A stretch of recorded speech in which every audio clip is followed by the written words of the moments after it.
तळा शहराची ग्रामदेवता श्री चंडिका देवी यांच्या पुनर्दर्शन सोहळ्याचं आयोजन 2 व 3 जानेवारी रोजी करण्यात आलं। या पवित्र सोहळ्याची सुरुवात पहिल्याच दिवशी दैदिप्यमान व जल्लोषपूर्ण पालखी मिरवणुकीने झाली आहे। संपूर्ण तळा शहर भक्तिरसात न्हाऊन निघालं होतं। यावर्षी यजमान पदाचा मान लाभलेल्या राणीचीवाडी गोळे आळी ग्रामस्थांच्या वतीनं सकाळी 10 वाजता श्रीकांत वेदक यांच्या घरापासून श्री चंडिका देवी मंदिरापर्यंत देवीची भव्य पालखी मिरवणूक काढण्यात आली।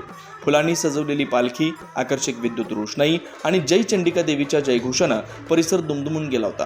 या पालखी मिरवणुकीत कोल्हापूरची महालक्ष्मी, माहूरगडची रेणुका देवी, तुळजापूरची तुळजा भवानी आणि नाशिकची सप्तशृंगी देवी यांच्या देखाव्याने उपस्थित भाविकांचं लक्ष वेधून घेतलं। त्यासोबतच सादर करण्यात आलेलं अश्विन नृत्य हे विशेष आकर्षण ठरलं। टाळ मृदुंगांच्या गजरात सुरू असलेल्या भजनात भाविक अक्षरशः तल्लीन झाले होते। पुरुषांचा महिलांचा उत्स्फूर्त सहभाग पाहायला मिळाला। एका बाजूला पारंपरिक खालूबाजाचा निनाद तर दुसऱ्या बाजूला ढोलताशांच्या दणदणीत गजरात तरुणाईने ठेका धरत उत्सवात चैतन्य आणलं। पालखी मिरवणुकीत सहभागी झालेल्या नागरिकांनी फुगडी खेळण्याचा मनसोक्त आनंद लुटला। याशिवाय सादर करण्यात आलेल्या मर्दानी लाठीकाठीच्या थरारक प्रात्यक्षिकांनी उपस्थितांची दाद मिळवली। एकंदरीतच भक्ती, परंपरा, उत्साह आणि सांस्कृतिक वैभव यांचा संगम असलेला श्री चंडिका देवीचा पालखी सोहळा नागरिकांच्या डोळ्याचं पारणं फेडणारा व अविस्मरणीय ठरला।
तुम्ही पाहत आहात विस्टा न्यूज मराठी।